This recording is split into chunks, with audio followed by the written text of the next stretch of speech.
20절 이 말씀 이렇게 읽었는데 좀 힘이 나십니까? 아니면 좀 두려우십니까?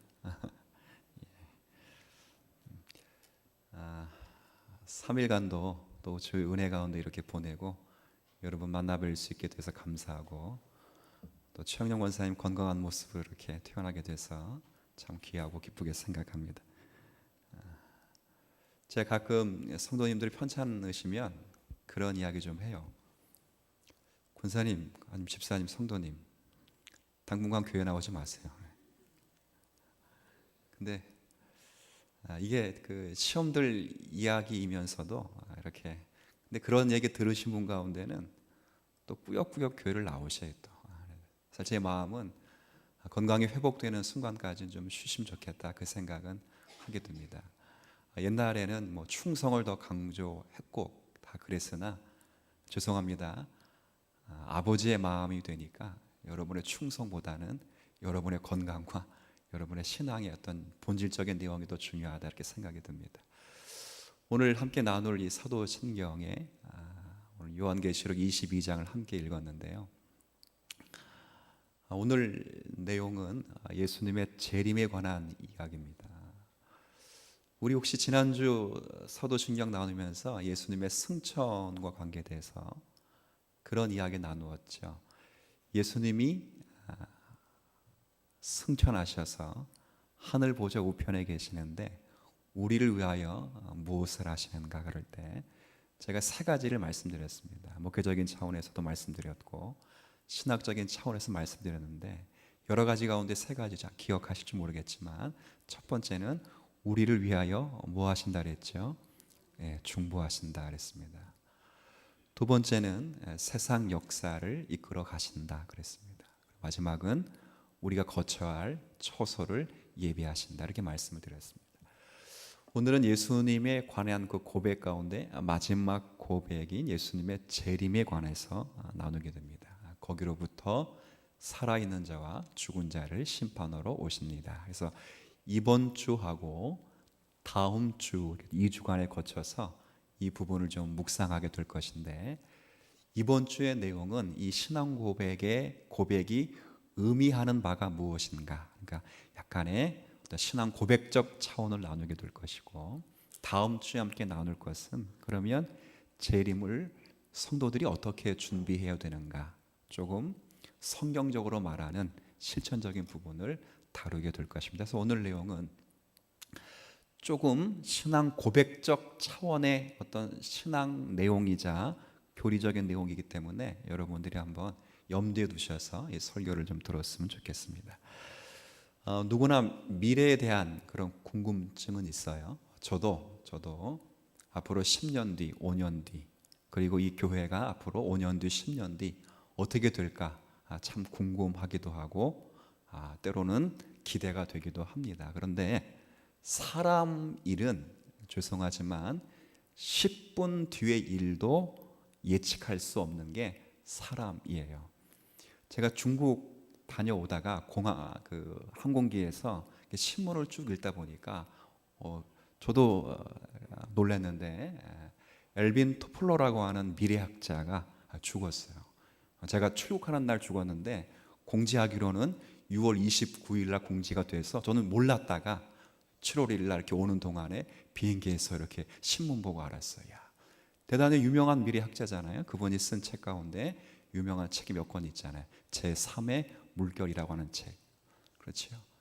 그분이 미래에 대해서 예측한 것 아니겠어요? 농업혁명은 수천 년이 걸렸고 산업혁명은 300년이 걸렸어요. 그래서 앞으로의 혁명은 정보, 지식혁명이다. 그래서 20-30년 안에 그 혁명이 일어날 것이다 라고 예언한 그 예언이 그대로 맞아떨어져서 전 세계가 엘빈 토플러가 예언한 그 예언대로 자본주의와 지식체계를 형성하는 데 큰 역할을 했습니다.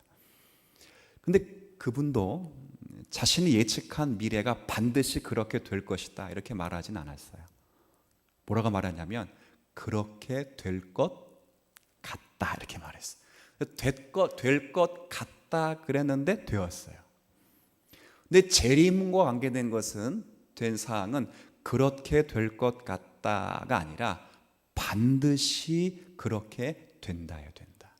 예수님은 승천하셨다면 반드시 역사의 한 시점에서 다시 오실 줄로 믿습니다. 이게 얼마나 저 같은 신앙인들에게 큰 축복인가, 우리가 앞으로 두고두고 살펴야 될 내용이죠. 그래서 오늘은 미래에 일어날 일 가운데 가장 정확하고 그리고 가장 중요한 사건인 이 재림과 관계돼서 사도신경에는 두 가지를 고백합니다. 두 가지. 뭘 고백하냐면 첫 번째는 예수님의 재림이 어디서부터 온다. 여러분 늘 새벽마다 아니면 읽으셨잖아요. 자. 괜찮아. 자, 앞에 보세요. 다시. 여러분 혹시 사도신경 가운데 이렇게 중간 딱 띄면 잘 몰라요. 그러니까 앞에부터 쭉 보시면 새로 번역된 성경.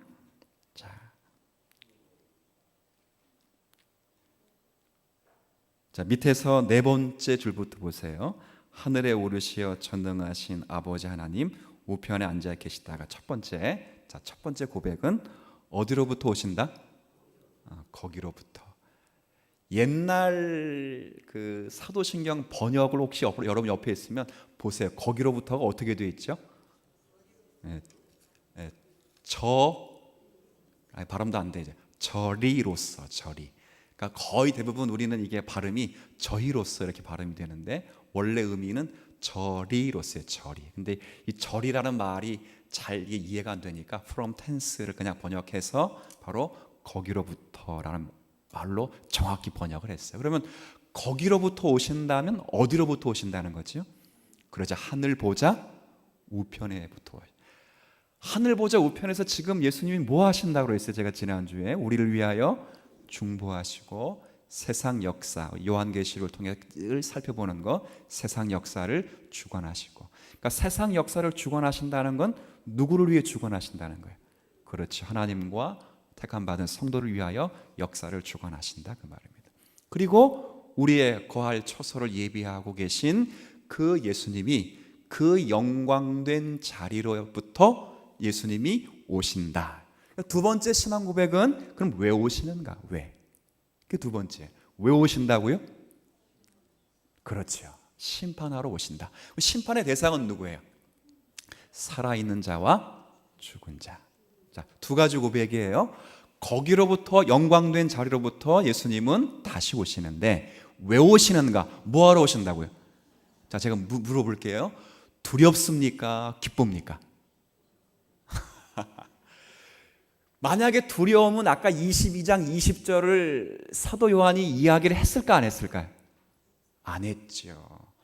근데 기쁘고 감사하기 때문에 20절을 이해해서 모두가 아멘 주 예수여 어떻게 오라고요? 속히 오라. 속히. 노래는 그렇게 잘 부르더라고요. 뭘 불러요? 마라라타. 그죠?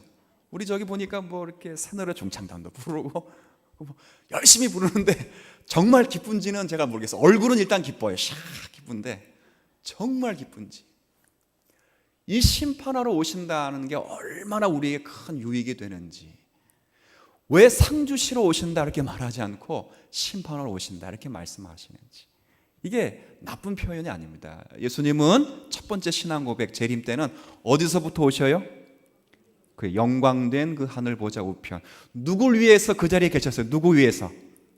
그렇죠. 우리를 위하여 계셨던 그 자리로부터 오신다면 그 자리에서 심판하신다는 의미가 무엇인지를 조금 이따 제가 설명해 드리도록 할게요. 그래서 살아있는 자와 죽은 자를 심판하러 오신다 그럴 때는 살아있는 자는 예수님이 재림하실 때까지 살아있는 사람들 있을 거 아니에요. 예수님이 재림하실 때 살아있는 거, 오늘 재림하시면 저와 여러분들은 살아있는 사람들이. 그럼 죽은 사람은 누구예요? 여기 표현된 대로 죽은 자, 죽었던 자. 그러면 우리 이전에 살았던 모든 사람들이 함께 동시에 뭘 받는다? 심판을 받는다. 그래서 예수님의 심판은 어느 누구에게도 제외되지 않는 하나님의 심판입니다. 이런 분 계세요. 죽었는데 뭘 또 심판을 하냐고. 죽였는데 뭘 또 살려가지고 심판하시냐고. 그럴듯하죠. 근데 우리가 육신이 죽는 것은 그건 임시 죽음입니다. 그것이 물론 하나의 심판이지만 영원한 심판은 아니기에 영원한 심판 앞으로 부활의 몸으로 우리가 서게 될 날이 있습니다.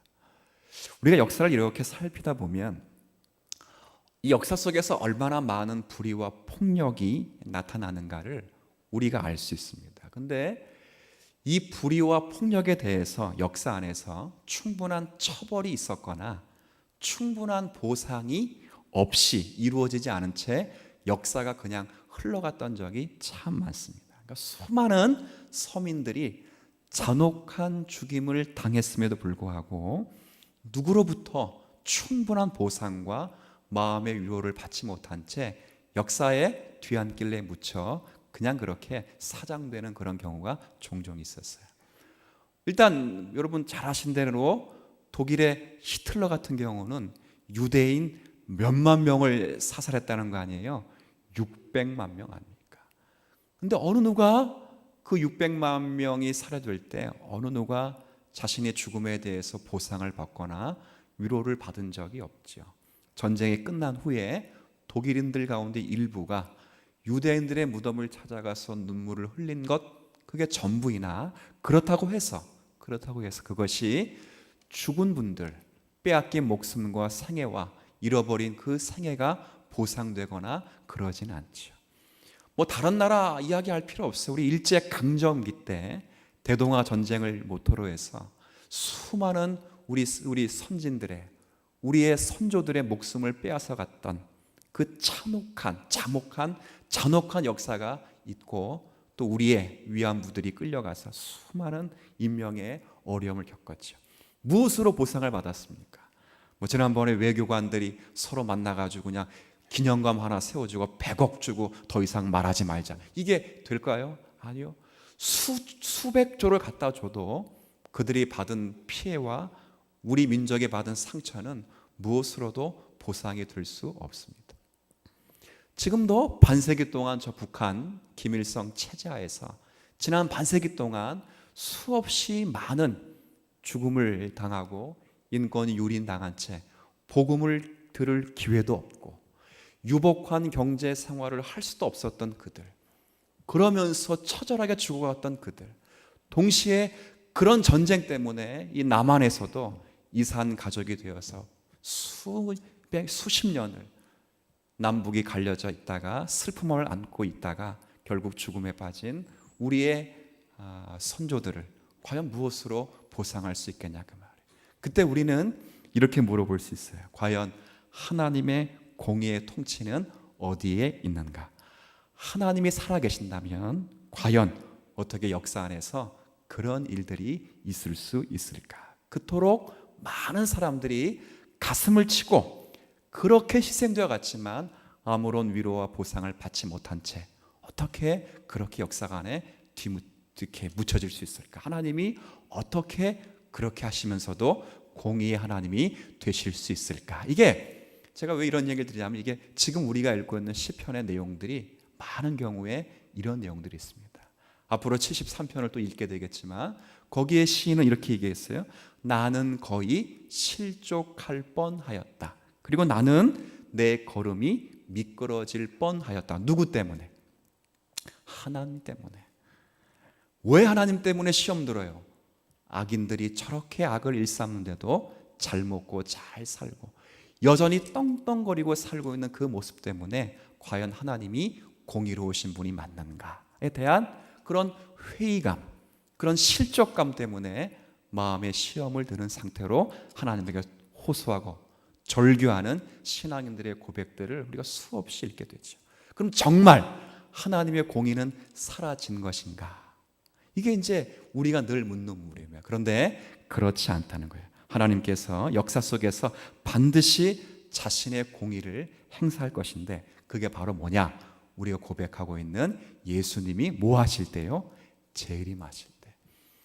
예수님이 재림하실 때까지 그냥 내어두셨다가 그의 인내의 한계가 예수님이 재림하시면 모든 역사 속에 살았던 모든 사람들이 다시 소환이 되어서 평가받고 검사받고, 그리고 그에 상하는 상벌이 주어지게 된다. 이것이 재림 신앙에서 예수님께서 재림하신다는 그 심판의 의미 속에서 우리 가운데 주어지는 그런 내용이죠. 그런데 제가 왜 이것이 우리에게 아멘이 되는가라고 그럴 땐, 근데 예수님의 이 재림이 믿는 신앙인들에게는 그렇게 다가오지 않기 때문에 그렇습니다. 제가 이제 그 예수님의 재림을 좀 역사 속에서 이렇게 구현될 것이다, 여러분 아시는 내용으로 소개를 한다면, 이 고린도전서 15장의 내용을 비추어 보면 예수님의 재림하시면 이 땅에 살았던 모든 역사 속에 살았던 사람들이 다 부활할 것입니다. 예수를 믿었던 사람만 죽지 않을 몸으로 부활하는 것이 아니라 예수를 믿지 않았던 악인의 몸도 죽지 않을 몸으로 부활을 합니다. 이거 믿으셔야 돼요. 그러니까 우리만 죽지 않을 몸으로 부활하는 것이 아니라 누구도 그렇게 된다고요? 예수 안 믿는 사람 그렇게 돼요. 그런데 죽지 않을 몸으로 부활은 되지만 부활이 각각 다릅니다. 어떤 부활이 다르냐면, 우리는 선한 일을 했기 때문에 무슨 부활로 나아가냐면 생명의 부활로 나아갑니다. 근데 그들은 영원한 몸을 받지만 악한 일을 했기 때문에 무슨 부활로 나아가겠어요? 당연히 심판의 부활로 나가죠. 그러니까 제가 이런 본문을 읽고 늘 여러분에게 많은 분들에게 말씀드리는 것이, 그러면 곰곰이 생각해 보시면 저와 여러분들이 선한 일을 과연 했는가? 그렇게 생명의 부활로 들어갈 만한 그런 일들을 과연 했는가? 요한복음 5장에 나오는 이야기거든요. 그러니까 선한 일을 행한 자는 무슨 부활로 나아간다고요? 생명의 부활로 나아가는데, 과연 저와 여러분들이 생명의 선한 그 일 때문에 생명의 부활로 나아갈 만한 선한 일을 했는가? 그게 묻죠. 근데 이렇게 물어보면 다 자신이 없죠. 없다. 근데 여기서 선한 일은 우리가 잘하고 못하는 그런 일이 아니라 요한복음 5장에 기록된 대로 나의 말을 믿는 것과 나를 보내신 아버지를 또 뭐하는 것? 알고 믿는 것. 이것이 무슨 일이라고요? 선한 일이에요. 그러니까 예수를 믿고 예수를 보내신 하나님의 존귀하신 뜻을 따라 그분을 사랑하고 섬기는 것, 이것을 신앙할 수 있다면, 이것을 마음속에 가지고 그분을 감사하면서 그분을 나의 구주 하나님으로 모시고 있다면 저와 여러분은 이미 뭐한 사람이라고요? 선한 일을 하는 거예요. 그런 사람은 어떤 부활로 나아가요? 생명의 부활로 나아가고, 이 땅에 기회가 충족히 있었음에도 불구하고 예수를 알지 못하고 그분의 하나님을 알지 못하면 그 사람은 심판의 부활로 나아간다는 거예요. 그럼 저와 여러분들은 한번 제가 물어보죠. 선한 일 때문에 생명의 부활로 나아갈 줄로 여러분 믿으십니까? 그렇죠. 정말 선한 일을 하셨습니까? 라고 물어보면 나와 관계돼선 노이겠지만 예수님께서 나에 관하여 하신 모든 일을 통해서는 아멘이라 그 말이에요. 오늘 요한계시록 22장은 바로 그 이야기를 하는 거죠.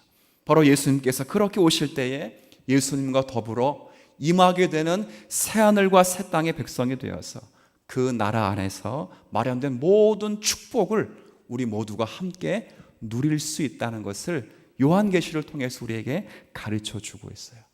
21장, 22장에 그 내용을 쫙 소개하고 있는데, 그 나라에는 그 수정같이 맑은 물이 흐르게 되는데 예수님이 앉아 계신 그 보혈로부터 수정물이 맑게 흘러요.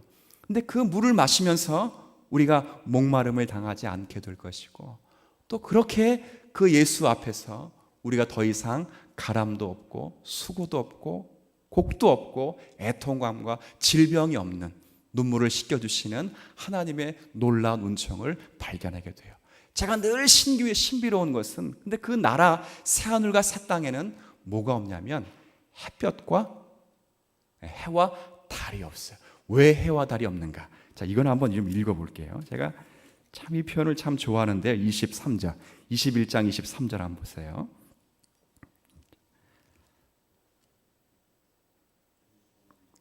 자, 21장 23절 한번 같이 한번 이 말씀 한번 읽어볼게요. 시작. 그 성은 해나 달의 비침이 쓸데없으니 이는 하나님의 영광이 비치고 어린 양의 그 등불이 되심이라. 해와 달이 필요 없습니다. 왜 필요 없는가? 이 빛이 없다는 것은 에너지가 없다는 것이고, 빛이 없다는 것은 생명이 없습니다. 그런데 빛이 없어도 생명이 있는 이유는 그 해와 달이 바로 누구시냐면 하나님과 우리를 위해 죽으신 어린 양이 되시기 때문에 그래요. 그래서 해와 달이 없습니다. 근데 우리는 충만히 그 은혜를 누리고 있고, 마련하신 그 하나님의 나라에서 부활과 함께 영원한 행복과 기쁨을 누릴 수 있다는 것이 바로 성경이 우리에게 말씀하고 있는 그런 내용이에요. 그래서 하나님의 영광의 나라에 우리가 그럼 어떻게 참여할 수 있는가? 그럴 때 한번 여러분, 이 기쁨의 나라, 이 새하늘과 새 땅을 우리가 어떻게 참여할 수 있는가? 성경은 아주 간단하게 이렇게 표현되어 있어요. 21장 6절 보시면, 자, 21장 6절 한번 보세요. 자, 제가 한번 읽어볼게요. 자, 21장 6절에 또 내게 말씀하시되 이루었도다. 그 다음 나는 알파와 오메가요, 처음과 마지막. 그러니까 모든 것을 하나님이 다 이루신 다음에 뭐라 말씀하시냐면 알파와 오메가, 처음과 마지막, 내가 시작했고 끝냈다라고 말하고, 너희들이 이제 내가 생명수 샘을 목마른 자에게 어떻게 주겠다고 하지요? 값없이.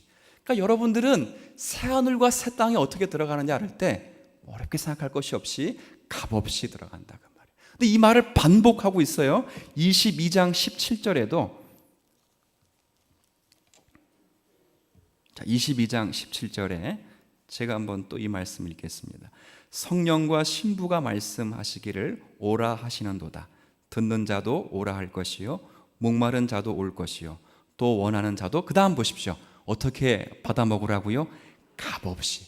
그러니까 여기도 똑같이 값없이라는 표현이 있어요. 그러니까 어떻게 참여할 수 있는가? 그럴 때 우리는 그리스도 십자가에 흘리신 피로 값없이 그 나라에 들어갈 수 있다. 성경이 그 이야기를 하는 거예요. 그러니까 이런 것이죠.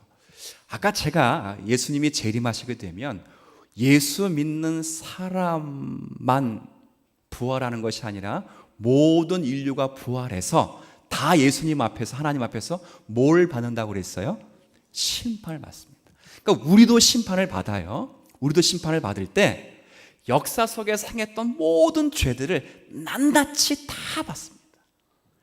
크고 작은 일, 히틀러가 유대인들을 학살했던 일, 김일성이 우리 민족의 얼들을 사쳐놓고 많은 사람들을 잔혹하게 살해했던 일, 그 큰 일도 다 학살을 당했지만 아주 작은 일도 선악간의 심판을 다 받습니다. 심지어 어떤 일도 심판을 받는 대상이 되냐면 마태복음 25장에 양과 염소를 소개하며 나눌 때 지극히 작은 자에게도 뭐 준 거? 냉수 한 컵 준 것까지라도 다 헤아리시면서 하나님이 선악간에 심판을 하신다. 그렇게 돼 있어요. 모든 악인들은 다 그렇게 해서 자신의 죄로 인하여 심판을 받게 될 때 우리도 마찬가지입니다. 똑같이 이렇게 생각하시면 돼요. 제가 이제 예수님이 재림할 때 심판을 받기 위해서 예수님 앞에 서게 될 때, 하나님 앞에 서게 될 때 저의 인생의 필림, 생애의 필림이 그냥 이해하기 쉽게 꼭 그렇다는 게 아니라 하나님 앞에 있는 그 스크린에 그대로 반영이 된다고 생각해 보십시오. 그러면 질문 한번 해볼게요. 제가 그 스크린 속에 반영되는 제 생애를 보고 제가 부끄러울까요? 떳떳할까요? 부끄럽죠. 네, 맞습니다. 제가 기분 나쁘지 않아요. 부끄러워요. 그 스크린 앞에 제 생애가 낱낱이 고발될 때 제가 부끄러워요. 그럼 제가 무슨 생각을 할까요? 알아서 어디 가야 되겠다, 지옥 가야 되겠다라고 마음 먹고 기다리고 있을 때 나를 대신해서 죽으신 그리스도가 하나님의 공의로우신 그 손을 붙잡고, 아버지, 내가 얘를 위해 죽었습니다. 그리고 주님께서 흘리신 그 피로 사신 그 의의 옷을 벌거벗긴 우리의 몸에 감싸 주셔서 하나님이 우리를 보지 않고 우리의 몸 위에 휘가 만진 그리스도의 의의 옷을 보시고 우리를 무슨 부활로 앉히신다고요? 그래서 뭐라고요? 이게 값 있게가 아니라 그래서 뭐예요? 값없이에요. 값없이. 이걸 언제 내가 많이 느끼냐면 추운 겨울날 아이들이 샤워를 하고 벌거벗긴 몸으로 이렇게 나가면 꼭 누가 맞아줘요. 누가 긴 타올을 가지고 앞에서 누가 맞아주고 있어요? 엄마가 다 맞아주죠. 그렇죠? 이게 우리 주님께서 그렇게 하신다는 거예요. 요한계시록을 끊임없이 이야기하면서 뭘 이야기합니까? 계속 예수를 가리켜 뭐라 말하냐면 죽임당한 어떤 양? 어린 양이에요.